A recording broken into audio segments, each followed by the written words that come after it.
Before the world drew borders or empires fought for continents, there was a land breathing under the golden sun. A land now called Southern Africa. Across its vast savannas and mist-covered plateaus, life was not wild or primitive, but organized, wise, and deeply spiritual. The air shimmered with the hum of trade caravans, cattle herders, and stone builders whose hands shaped the rhythm of an ancient civilization. Long before colonization, kingdoms rose here, built not with steel or gunpowder, but with knowledge, faith, and connection to the earth itself. As dawn breaks over the Limpopo River, smoke curls gently from distant fires. In the heart of this fertile valley lies Mapungubwe, the first kingdom to unite the region. The year is around 1075 CE, centuries before European sails touched the horizon. Mapungubwe's people, masters of stone and soil, built their capital upon a sandstone hill overlooking the plains. From here a king ruled, hidden behind walls, his face known only to a few. This was not mere superstition. It was sacred order.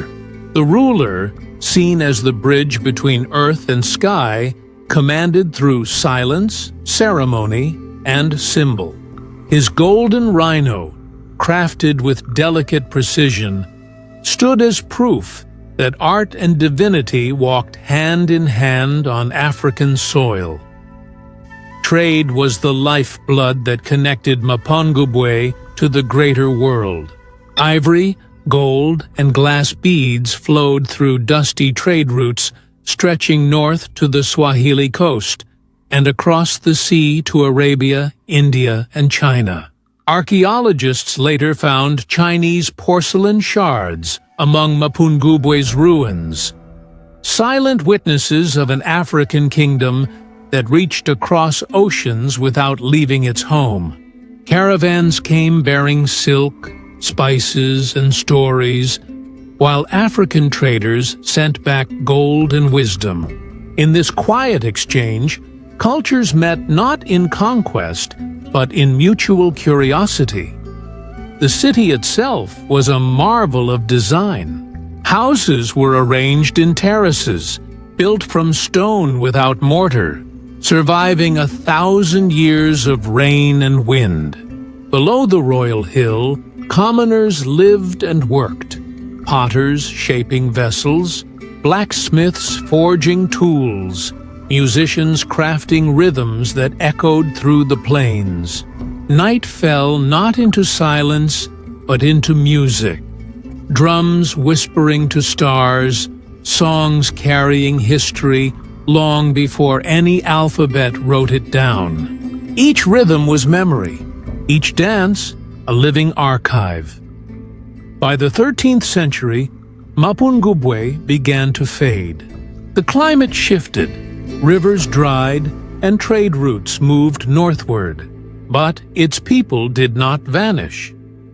They carried their knowledge east, across fertile valleys, toward a place that would soon rise in brilliance: Great Zimbabwe. There, their descendants would carve a new chapter in African civilization, one so grand that even centuries later, it would shake the world's assumptions of Africa's past.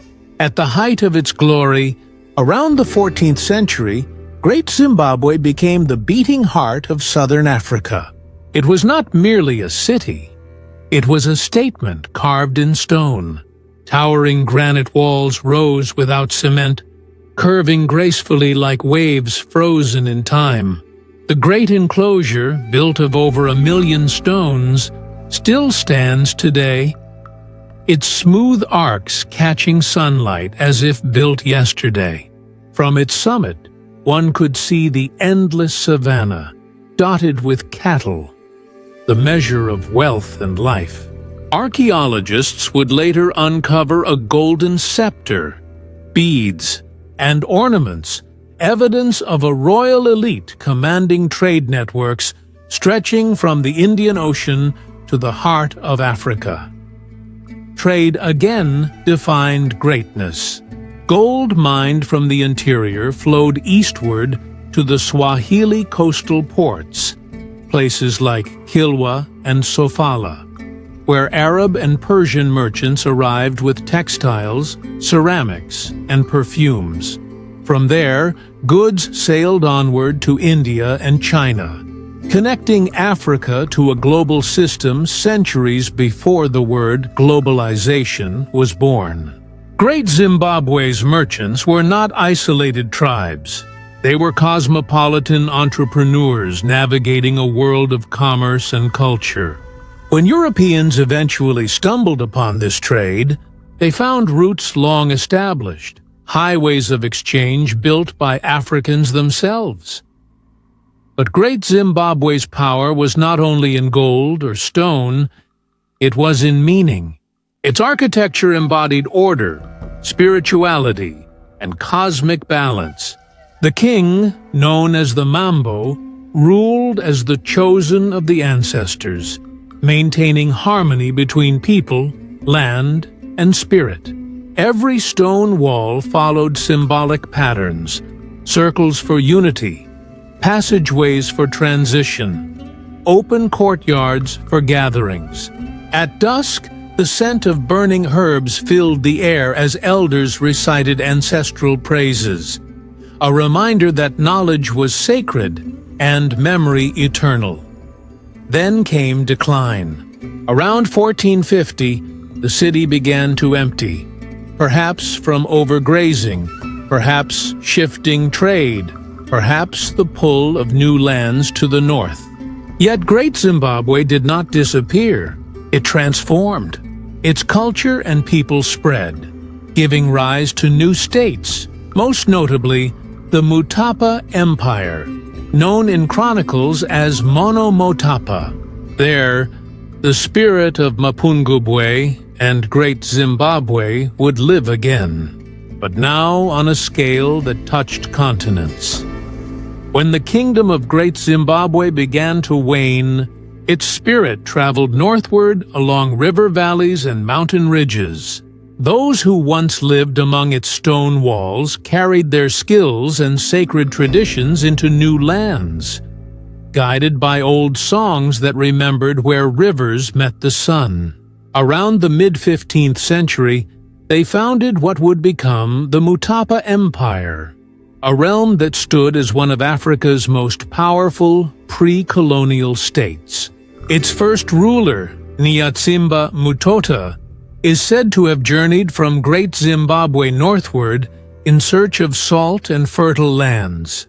What he discovered was destiny, a rich region stretching between the Zambezi River and the mountains of modern Mozambique.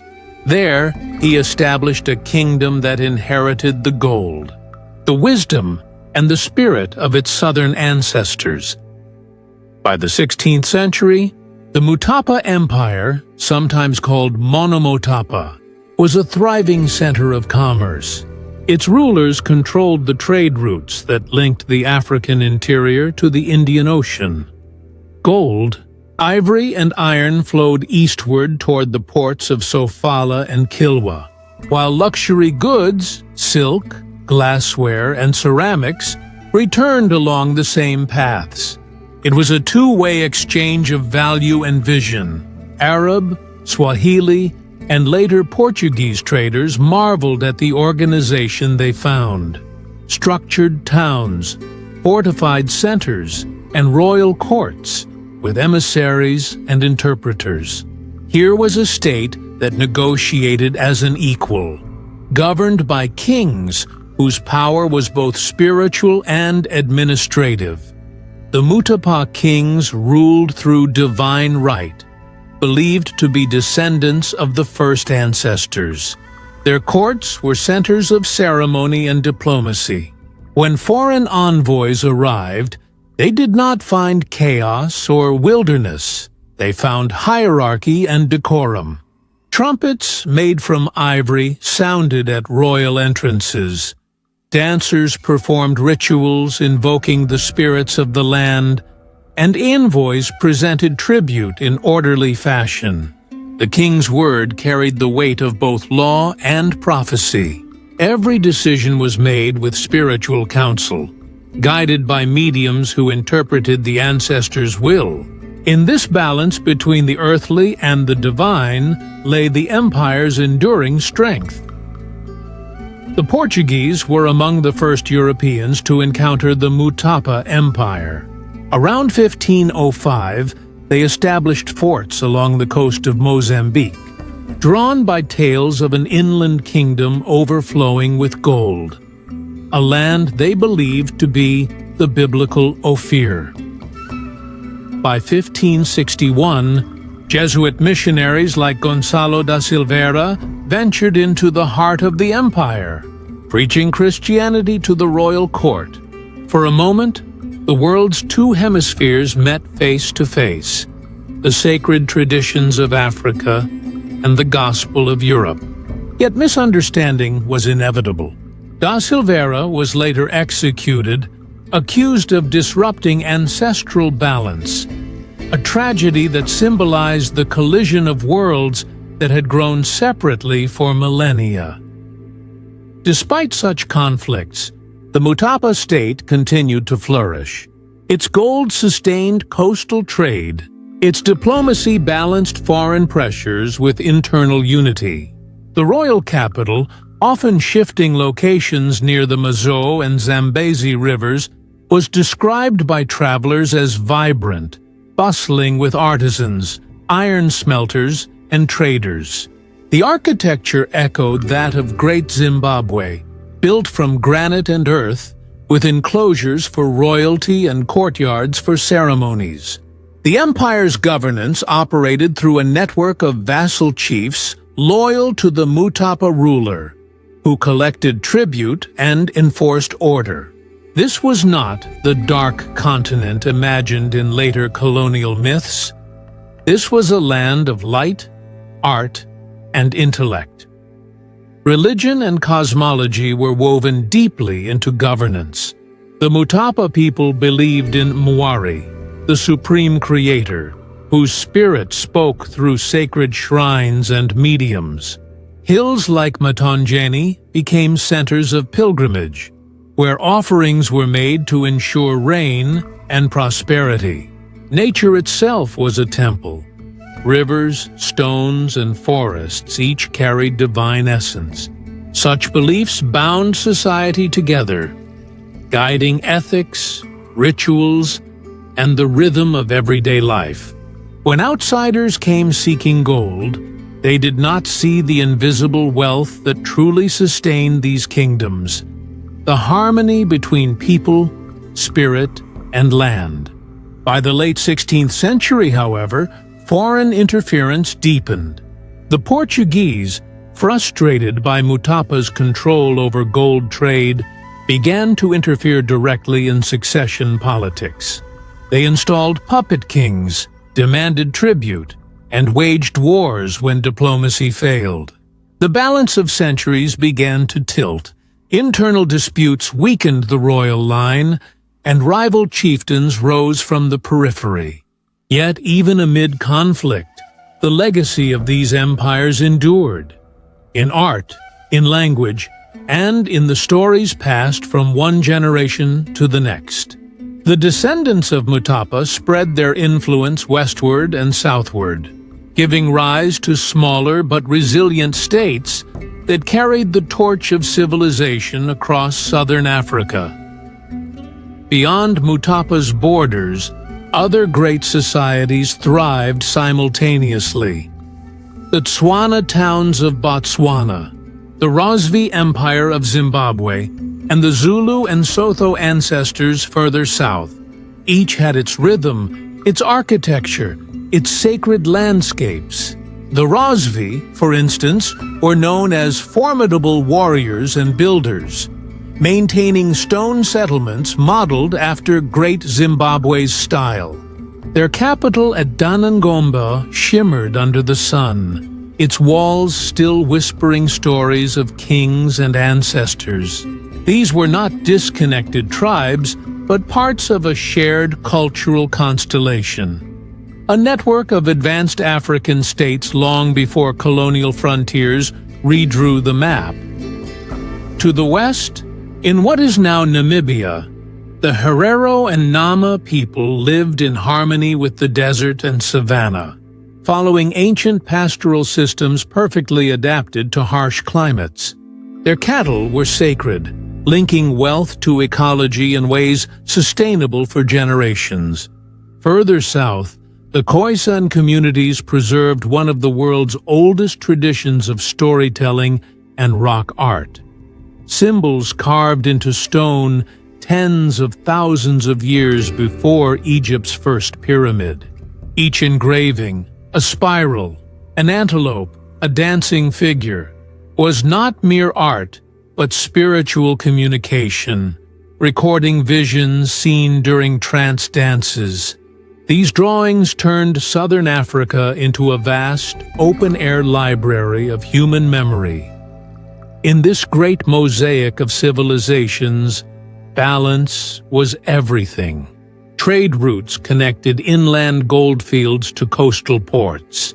Spiritual roots connected the living to the dead. The land breathed with purpose. Villages rose where rivers bent and fell where drought struck. But knowledge always flowed. When storms came, they were read as messages. When stars shifted, they were signs. Life was not about conquering nature. It was about belonging to it. The people of southern Africa built in stone, prayed in rhythm, and remembered through song. Their kingdoms were not forgotten by failure but by conquest. Yet their foundations remain strong beneath the soil, waiting for the world to remember. As centuries passed, the southern lands of Africa transformed into centers of innovation, trade, and architecture that rivaled the world's greatest empires. Among them rose the kingdom of Mapungubwe around the 11th century, perched where the Limpopo and Shashe rivers meet. It became the first known complex society in southern Africa. From this fertile land emerged a culture of artistry, gold, and trade. Archaeologists have found golden scepters, jewelry, and glass beads from as far away as Persia and India, proof that African civilizations were part of vast global networks long before European. Contact Mapungubwe's people built hilltop palaces and practiced organized governance, marking a turning point in southern African history. From simple communities to sophisticated kingdoms. But like all great civilizations, Mapungubwe eventually declined, paving the way for another empire. Great Zimbabwe. Rising in the 13th century, Great Zimbabwe became a beacon of African ingenuity. Its name, meaning House of Stone, came from its monumental architecture. Massive stone walls built without mortar, some towering over 30 feet high. These structures still stand today as silent witnesses to a kingdom that dominated trade between Africa's interior and the Indian Ocean coast. Great Zimbabwe's rulers controlled the flow of gold, ivory, and iron, exchanging them for luxury goods from Arabia, China, and India. The discovery of Chinese porcelain and Persian glass within its ruins tells the story of Africa's deep integration into the global economy, centuries before the first European ships arrived. At its height, Great Zimbabwe was home to more than 20,000 people, thriving on agriculture, craftsmanship, and international trade. Yet, by the 15th century, it too began to decline, perhaps due to resource exhaustion or shifting trade routes. But its legacy lived on in the empires that followed, such as Mutapa and Rozwi, who carried forward the traditions of wealth, trade, and architectural brilliance. By the late 15th century, the winds of change swept across southern Africa. Far beyond the horizon, strange sails appeared on the ocean. European explorers driven by greed, faith, and conquest. The arrival of the Portuguese marked a turning point in the continent's destiny. For centuries, African kingdoms had traded freely with Arab and Asian merchants, controlling their own routes and wealth. But now, outsiders came not just to trade, but to dominate.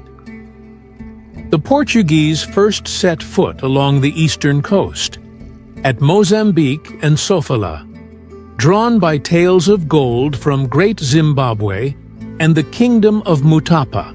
At first, they came as traders, offering guns, cloth, and beads.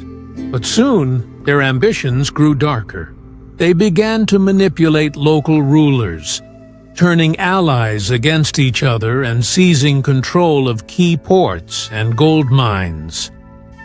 The Mutapa Empire, once a mighty successor to Great Zimbabwe, began to crumble under this pressure.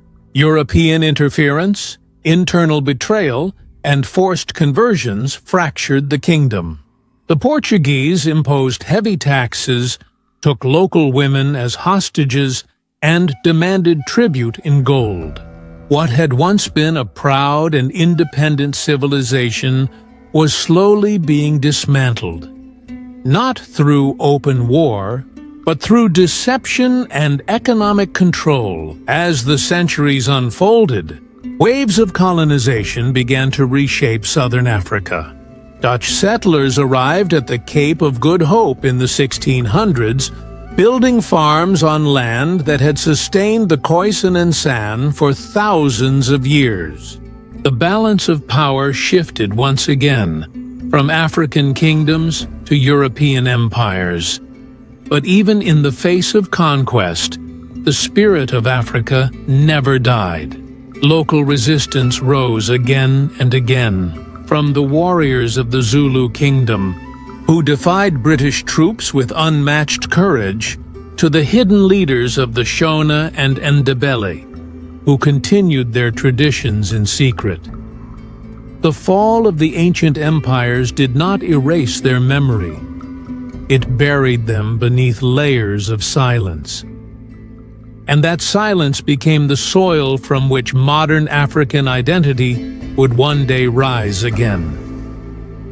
Centuries passed, and the memory of Africa's great civilizations faded beneath colonial lies.